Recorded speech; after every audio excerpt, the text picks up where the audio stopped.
Sublimation and fusion. Okay, so sublimation is the transition from a solid directly to a gas, which is just kind of neat because a lot of things don't do that. Right. And dry ice does. It's really awesome. And the opposite of sublimation is deposition, where you take something from a gas state and go directly to a solid. So if we think about water molecules in a block of ice, they have thermal energy. They're moving around, right? We have an average thermal energy that's based on the temperature, but some of the molecules have higher energy than others. And so you can have atoms with a high enough thermal energy that can break free from the surface of the solid and go directly into the gas state. And this does happen. So solids also have a vapor pressure. So here the illustration is that some of these guys on the edge, of course it's only the guys on the edge that can do that, but some of them can have higher energy and they can actually have enough to go directly into the gas state and bypass the whole melting business. So sublimation will usually occur at a greater rate in an open container. And this actually explains some mysteries of everyday life. Have you ever noticed that ice cubes that have been in the freezer for a really long time are smaller than when they're freshly made? And I don't know if you guys ever watched Arthur on PBS, but DW was very angry that someone took her snowball out of the freezer. And that was the big mystery. What happened to the snowball? Well, actually it's sublimated. Bag of frozen food. Okay, you open a bag of tater tots or French fries, and there's the French fries, and then there's all these ice crystals, especially if you bought it a couple months ago and are just now getting around to cooking it. You're like, why are they putting all this ice inside the bag with my French fries? That's dumb. It gets them all wet, right? We didn't put it in there. The water that was in the food sublimated out of the food, but it's in a bag, it can't get anywhere, so that it deposits on the bag in the form of ice crystals. And so over time, the water is coming out of your food, and that's why you get freezer burn, and food that's been in the freezer for too long is going to be kind of dry, and it gets changed, right? So a couple things you can do to get around that is a deep freeze is going to keep your food at a colder temperature than a regular freezer. The colder the freezer, the less sublimation you're going to have. The other thing you can do is to use containers or bags without any airspace in them. And that's one of the reasons that the Food Saver that vacuum seals your food is really good. And there's a lot of things you can buy now that are vacuum sealed. And there's no airspace inside. So when the molecules of water try to sublimate and go into the gas state, there's nowhere for them to go. And so they just end up staying put, and your food will last a lot longer that way. Dry ice is solid carbon dioxide, and it sublimes at room temperature, and you can see that. It's really fun to play around with, but you can also give yourself a bad freezer burn. It's called frostbite because it's really, really cold stuff. It doesn't melt, and that's why it's dry ice, because it doesn't make a liquid and doesn't make your food all wet in the cooler. You actually have to work pretty hard to get carbon dioxide in a liquid state. Fusion. So we talked about the ice and how it can go directly to the gas state. Fusion is melting. And that's not a word that you naturally associate with melting. And so I think of putting chocolate chips in a pan on the stove, or putting chocolate chips on a plate on the sidewalk, right? It's hot outside. What happens to them? They melt, and as they melt, they fuse together, right? So melting and fusion, same thing. So if you take the block of ice again and you're heating it up now, you increase the temperature, the average kinetic energy increases, and when we get to the melting point, here's our energy graph. We've got temperature versus heat added. We're heating up that ice. When we get to the melting point of 0 degrees Celsius, the particles have enough, average particle has enough energy to break the intermolecular forces that are holding it together in the solid state. What is the strongest intermolecular force that's holding ice together? Hydrogen bonds. Yeah. So those hydrogen bonds are really strong for an intermolecular force, and so you have to get up to 0 degrees Celsius before the ice will melt. As the ice is melting, it's the higher energy particles that are getting into the liquid state, and it's the lower energy ones that are remaining as a solid. And so as you put more energy in, the energy goes into breaking intermolecular forces and into the process of melting, and it does not get used for increasing the average kinetic energy, the temperature. So just like we saw with boiling, the temperature will remain flat here until it's all done melting, and then the temperature will rise again. And this is very convenient, because if you want your reaction to be at 0 degrees Celsius, you can just put the container in a jug or a bucket of ice water, and you don't have to mess around with it. You know it's at 0 degrees Celsius. So melting is an endothermic process. We have to put energy into it, right? So heat of fusion is just the amount of energy, the heat required to melt 1 mole of a solid. So going from solid to liquid, the heat of fusion for water is 6.02 kilojoules per mole. The opposite of fusion is freezing. Freezing is exothermic. Energy comes off when you freeze water. So watering the fields protects the citrus trees during a freeze, because as the water freezes, it releases heat, which prevents the temperature from dropping further. And we'll talk about freezing point depression. Oranges do not freeze at the freezing point of water because they have sugars and other substances in them, and so they actually freeze more around 26 degrees Fahrenheit instead of 32 Fahrenheit. And so having the water on the field helps to moderate the temperature, because as the temperature drops and you've got water in the field, the temperature of the water will not drop below 0 until it's frozen. So all those farmers are using chemistry to protect their oranges. The heat of fusion is generally a lot less than the heat of vaporization, because in order for a substance to melt, you don't have to completely break all the intermolecular forces. You just have to get loose enough that you can slide around. When you vaporize, going from a liquid to a gas, you have to break all the attachments so that you can get away free. And so this is showing heat of fusion and heat of vaporization for several different substances, and the heat of vaporization is much higher for all of them. So here's the whole heating curve for water. And it's really important to understand what this heating curve is describing and the different processes that are going on here. So starting down here at the bottom, we've got ice at minus 25 degrees Celsius. As we heat it up, the particles are moving more and more. Here we've got a picture of ice warming up.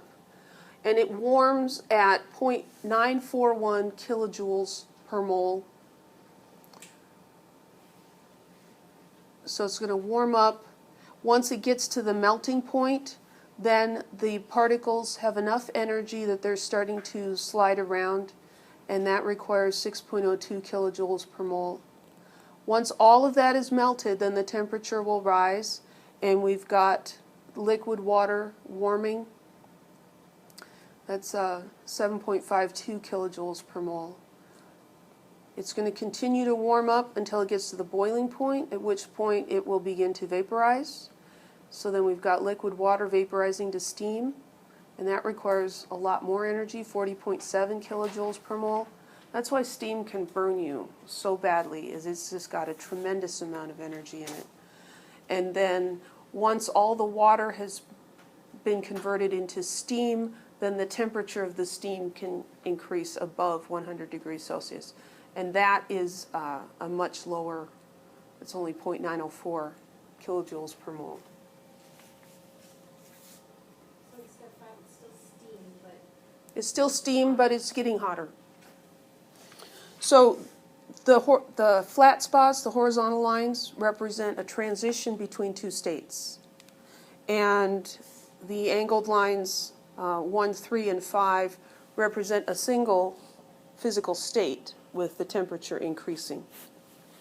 When we do calculations of, oh, we have this ice cube at minus 50 degrees and we want to boil it to steam at 195 degrees Celsius. Each of these lines, the energy can be calculated. The slanty lines are going to be Q equals mc delta T. And the horizontal lines, we're just going to use the heat of fusion or the heat of vaporization as a conversion factor to find the amount of energy needed. And so wherever, if you're starting here and going to there, you just need one equation for each line segment and you add them together. So you would find the amount of energy needed to bring the ice cube to the melting point. And you would add to that the amount of energy needed to melt the ice cube at its melting point. And then you would add the amount of energy to heat the water to boiling point, the amount of energy needed to boil all that water, convert it from a liquid to a solid, and then the amount of energy to increase the temperature of the steam. So, let's do it. Let's calculate the amount of heat needed to take 1 mole of ice at minus 25 degrees Celsius to steam at 125. Okay, we're going to need those numbers.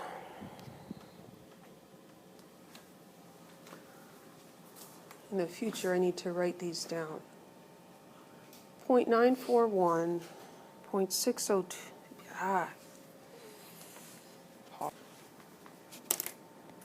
Okay, I made myself some crib notes here. So calculate the amount of heat needed to take 1 mole of ice at minus 25 to steam at 125. So we've got multiple things going on here. We've got warming up the ice, we've got melting the ice, warming the water, melting the water, and warming the steam. So we've got 5 things.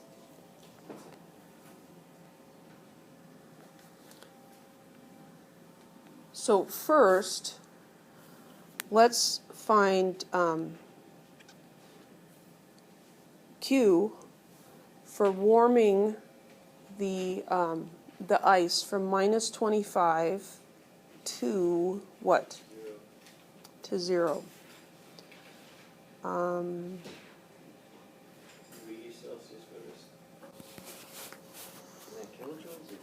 Okay, so we had a little pause there for me to restart my brain. This is some information I wrote at the top here that we need. These are the specific heat capacities for water in its 3 states. These are joules per gram degree Celsius, and the quantities for delta heat of fusion and delta heat of vaporization are kilojoules. So let's write these down too. The heat of fusion for water is 6.02 kilojoules per mole. There's no temperature unit in there at all because it just all happens at the same temperature. And the heat of vaporization is 40.7 kilojoules per mole. So we need those constants. So first let's find the amount of heat needed to warm up the ice cube. So that's going to be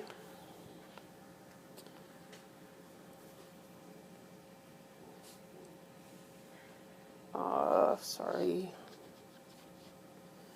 So step 1, warm ice. So Q equals mc delta T. So this is 1 mole of ice. We need the mass of ice. Well, the nice thing about this problem is it's asking for 1 mole. So 1 mole is going to have a mass that's equal to the molar mass, and I think most of us probably have that memorized already. It's 18.02 grams. 1 mole of water weighs 18.02 grams. So that's where the 18.02 comes from, and someone's going to ask me that later. That's fine. Specific heat capacity for the ice is 2.09 joules per gram degrees Celsius. And the temperature change, the final temperature will be 0 degrees Celsius, because that's the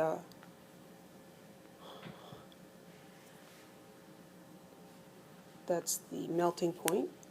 And the initial temperature is minus 25 degrees Celsius.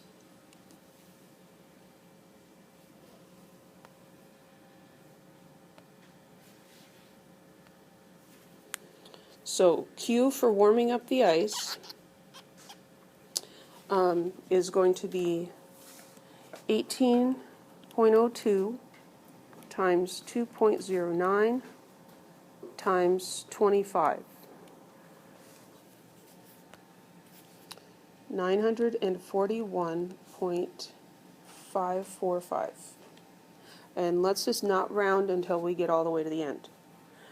Units on that, the degrees Celsius canceled out, the grams canceled out, and we have joules. We have to pay attention to the units because some will be kilojoules and some are joules.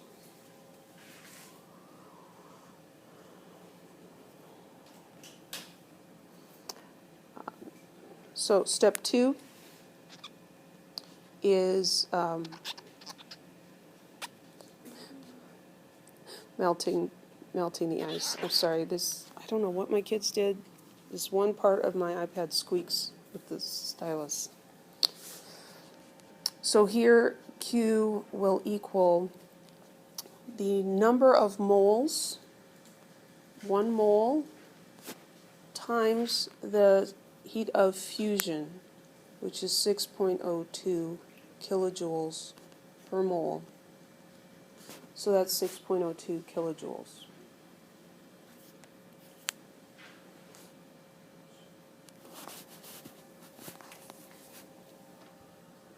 After we melt the ice, we have to warm the water.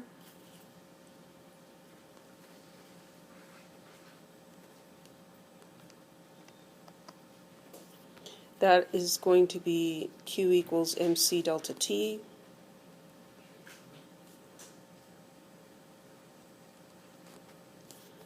So M is 18.02 grams, C is 4.18 joules per gram degrees Celsius.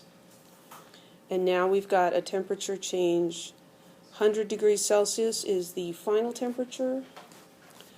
The initial temperature is 0, so that ends up being on 100. So we've got 18.02 times 4.18 times 100.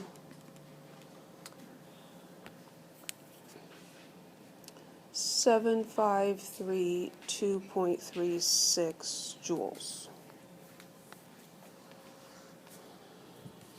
This isn't exactly difficult, it's just tedious. It's tedious. Then we need to boil the water. So Q there is the number of moles times the heat of vaporization, 40.7 kilojoules per mole. So that's going to be 40.7 kilojoules. And step 5 is heating the steam. So there again, Q equals mc delta T. We still have the same mass. It's just going to take up a lot more space now. 18.02 grams, and 2.01 is the specific heat capacity of steam. I went to the book and looked that up. That's where that came from. And the temperature change, we're heating it to steam at 125, that's the final temperature. And we're heating it from the boiling point, which is 100.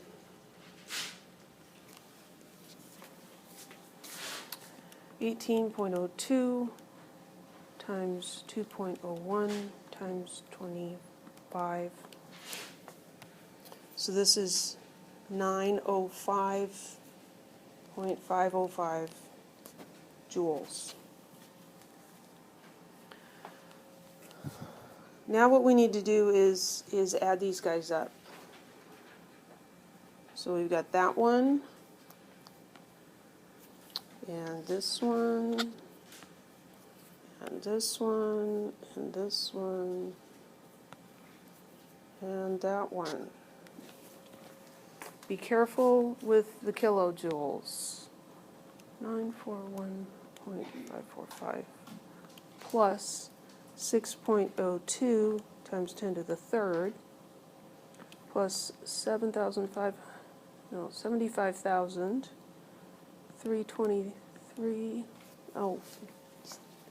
7,500, good grief, 7,532.36 plus 40.7 times 10 to the third plus 905.505.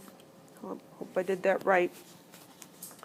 That's in joules. I'm going to put it into kilojoules because it's a big number.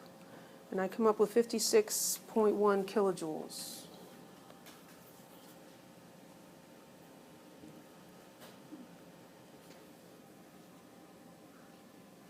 I should probably go one more sig fig.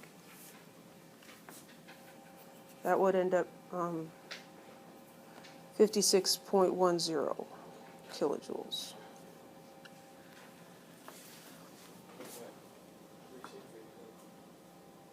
We're adding. Yeah, it gets messy when we're adding. So just kind of a ballpark thing.